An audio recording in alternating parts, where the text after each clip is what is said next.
You're right, Michael. Okay, thanks very much. I've just started with this background for a particular reason. I noticed that your president is wearing his regalia, so I thought I'd just show you where we're going, and this is the 9710, and actually the 971 regalia, going back to Jack Olson as the president. So as we've started 9705, the Secretary, Barbara Griffith, has prepared this one, and it's particularly set like that. I don't know if you can see, because it recognises all the various districts that we are combining and building on, so recognising the past. It's no longer one that just hangs from the shoulder, for want of a better choice of words, but will now be worn around the neck. And the Secretary and my wife particularly pointed out that with Geraldine Waringa as a district governor nominee, pinning things on blouses and pockets is not something that some people are comfortable with. So we're going to do that. I'd like to just move into sharing my screen now, and that way I think you can always interrupt and stop me, and then we'll have a chance for questions. But I'll just go to sharing the screen, and we can get started. And it's so good to be here, and I really appreciate you making the time to allow me to come into your meeting, albeit electronically. Remembering that this is actually just the second of these meetings that I have done by district as district governor. The first one was Orange last night. It's good to be here, and thank you, James, for organising this. So some of you were able to attend the district changeover, and of course that was the merge from District 9700 and 9710 into District 9705. Some minor hiccups, but by and large, actually the transition has been very smooth, and I think that that's because of a tremendous amount of work, and I'll come back to that. But before I do, I'd just like to acknowledge that I'm on Ngunnawal land, and in Wagga I know you're on Wiradjuri land, and I just pay my respects to elders past and present. And I'd like to also really point out that how important it is to recognise what Wollundry Club does. And I just heard you talking about a number of things, but also I just checked the website. And Sophie, it was great to see that you're there. Unfortunately, when you were speaking, you were on mute, so I wasn't able to hear. But I'm also very pleased that Rob Yule has agreed to continue looking after Rotary Youth Exchange, and George Weston, youth for the district. And I think the Youth Exchange program is absolutely fantastic. I had an exchange of social media exchange last night with Anna Sophia. Sophie, I think you've probably met her, from Austria. She stayed with me for 3 months, as did her friend from Austria, Valentin, the year before. So I think this is a really important, valuable program, and I'm really appreciative of Wagga Wollundry being part of that. And look, I see the support through grants, the Saturday markets. I didn't see the donation that you made to bushfires in your information I was looking at, but I was aware that you had done that. And I think I've missed beers and Gears and Beers is there. That's right. So and I'm really disappointed that that's got to be postponed. But then we're dealing with, and of course the contributions made to districts for your club is fantastic. Paul Murray, John Egan, Michael Knight, and Darren Wallace, and of course also having past District Governor John Egan in your club is something I also would like to I'd like to acknowledge. But this is just a start of the work that you do, like so many clubs, and it's so hard to see the full picture. We're hoping that with our newsletter that'll come out in the next day or two, that we'll start to take things from the bulletins and share them. And my colleague Sue Wigley will be looking after that bulletin. And one of the things that I'm interested in seeing is how clubs who are doing really interesting things are going to be able to link with other clubs, so that they can share it. And I'll come back to that. So this year is the year of Rotary Opens Opportunities. And what we're doing is taking an opportunity of having a new district to work together to see that as an opportunity. And I think that there's a couple of things that we can use as a springboard. The 100 years of the district in 2028. And remember, this year, and just last Friday, I was at Government House for the launch of the 100 years of Rotary in Australia. And I think that's going to be a great thing. And by the way, Wagga's Geraldine Warenga was there with me at that one. I've been asked a number of times about club banners, but mostly from the old 9710, because the district governor used to give the theme banner. This year I've decided to go with the 9700 approach, not give theme banners, but actually get club banners that reflect the district. And we have one example, so I've got a photo of an example with a model there, my lovely granddaughter Josephine.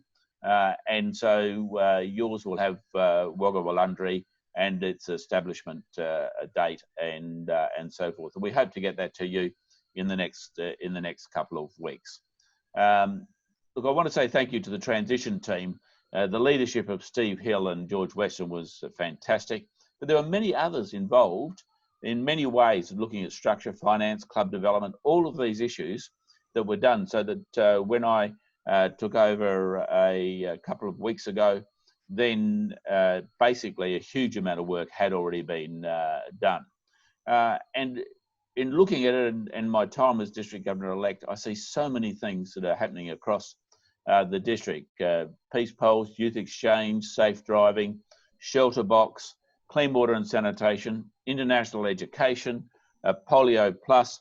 I'll go back to international education because we have the example that I'll put in the newsletter of Emily, I think the surname is pronounced Nabakosa, from Uganda, who is a peace fellow and who had come to Canberra, stayed with somebody from my own club, Desmond Woods, who's now the president. And she has gone back to Uganda, and under COVID-19, what she has done is established a crisis assistance for women working in the markets who just had no work, and got them through that, and then is providing an additional amount to help them as a small capital start for their small business. And I think that's absolutely brilliant. And that has just been supported. Phil Armstrong, who's looking after grants for the new district, has just announced that there's a grant of $5,000 going into that. And with the 3 clubs involved, Canberra, Canberra East, and Paddington in Queensland, that will make over $6,000, which will go a long way in Uganda for those people. And, you know, it's really great to see in Rotary these things coming around, if you like, in circular. And of course, Polio Plus is there. And new to your districts is the Children's Medical Emergency Fund. The Medical Emergency Fund was established a few years ago by a previous district governor in 9710, and to ask clubs not to give flowers to his spouse, but rather to make a donation to the Children's Medical Emergency Fund. And we're going to continue with this approach, and it'll allow any club or any member, in fact, when they're aware of somebody who is in strife over a medical emergency, it might mean that the support for the children is support for parents being able to stay near them or something along those lines. But if support's needed, then that's what that fund's for, and it's determined by the spouse of the district governor. That's been the approach, usually in consultation with the board. So this year, there's some funds left over, and we have a ROMAC child, so Rotary Oceania medical assistance to child, who'd had a operation that could not be done, I think if my recollection is correct, in Vanuatu, and has had an operation, but there have been serious complications. So we've just provided some support for that child. So we'll continue that process, and perhaps when I come round and visit in person, we may discuss that one a little more. But there are so many things that go on in Rotary and in our clubs across the district that's only just the tiny tip of the iceberg. And I want to just say, for me, I joined Rotary just to get rid of polio. That was my motivation. And then I began to realise that so many other things happen. They're fantastic. So we all know our 6 areas of focus. You may not be aware that a couple of weeks ago, we now have 7 areas of focus and the environment is included. And I think that may help us in reaching out to younger people and getting them more involved, because there's much more involvement, I think, of the, if you like, the next generation in issues around the environment. And already, of course, many people are doing work around that area, but it's great that it's now 6 area, it's a 7th area of focus for the foundation.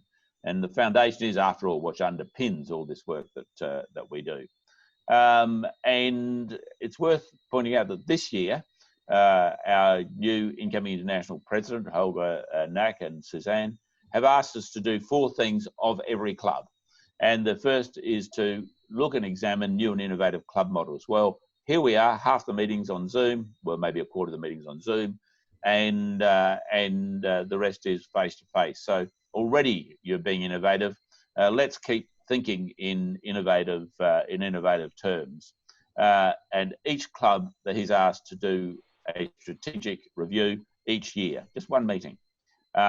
And the other interesting thing is about members. Previous international presidents have asked to get more members. He's actually a bit more specific and said, actually, it's not more members we want you to actually select members who will be a good fit with your club. And I think that's a really important thing, and then to make sure you look after them. And of course, he, and I mentioned this is my own biggest motivation, is to end polio now. And 74 cases just in Pakistan, Afghanistan. At this stage, we have worried about COVID-19 and the impact it might have. However, let's see how we go. So our district structure is a bit like this. You don't have to. It's probably a bit difficult to see on a major screen, but looking at, there's a board. And I'll just go through those in a bit more detail in a moment, and an operations committee. I want to also include a particular thanks to people who play the other roles, like legal, advice, insurance, and the public officer, and to continue my thanks to those who are on the transition team, the amount of work they did. So the district board, so yours truly to chair it. District Governor-elect is Leo Farrelly. And District Governor nominee Geraldine Rarenga. Our Secretary is Barbara Griffith, and Treasurer is Rosemary Everett. Rotaract representative from the University of Canberra Rotaract Club is Andrew Giamelli. And then we have, of course, the people you know, immediate past District Governor John McKenzie, and from 9710, Peter Ford. In future boards, there will be just one previous District Governor, of course. And then we have our area governors. So we no longer have assistant governors, we have area governors, and the representatives on the board are Andrea Grosvenor and Ross Craven. And I look and see that I've spelt Andrea Grosvenor's name incorrectly. It should have an S in it. Then we have the operations committee. So the idea is to separate strategic role of the board with the operational role, and that will be chaired by the district governor-elect, but I'll still remain on it, as will our secretary and the district governor nominee. But then we have people you will recognise who are looking after the service projects. Michael Milston looking after youth, be George Weston, David Kennedy looking after foundation, and Steve Fielding on club development. And then we have our area governors, many of whom you will recognise, I think, or some of them at least. And for you, Martin Brown will be looking after the Rotary Club of Wollundry. Let's not forget the district conference. So our district conference will have, we have secured past District Governor Jessie Harman from Victoria. She has just recently, as of 1st of July, been elected to the as an international director, and she will speak at our conference. I know quite a number of immunologists. I've worked in public health for a long time, and we'll bring an immunologist. we're also looking for ideas from you as to what would make it work. But I'm also very keen to have short fire sessions of clubs presenting. You might present 2 or 3 different ideas from different people, but what are the things you're doing? And a 5-minute presentation, just enough to hook somebody in, so that the Club of Wollundry, for example, might wind up combining with a club from Bombala or somewhere else, and because they can see interesting different clubs. So I do want to make that work. It'll be at the Bathurst Convention Centre, and the 19th to the 21st of March, depending, of course, on progress with COVID-19. So really, that's the sort of things I wanted to cover, but I'm also very happy to say thank you to that and to see if there are any questions or comments. So does anyone have any questions of Michael? There's no hands in the air, Michael. Amazing. So thank you very much for your presentation. I know that Martin Brown is our area manager. That's the wrong word, but I can't remember what the right one is. Area governor. Area governor, right. So Jeff Bruce wants a question. Jeff Bruce has a question. No, he doesn't. No, righto. Well, thank you very much, Michael. We've just got a little bit more business to transact here today. Look forward to seeing you at the district conference in due course. You're welcome back to Wollundry time, face to face, preferably. I will try. Yeah, that's right. You have a very busy year if you're going to visit every club in the district. So good luck with it. Righto, fellows, and thank you, Michael. We'll move on now. Thank you very much. I'll leave the meeting at this point, I think. Okay. Thank you, everybody. See you, Michael.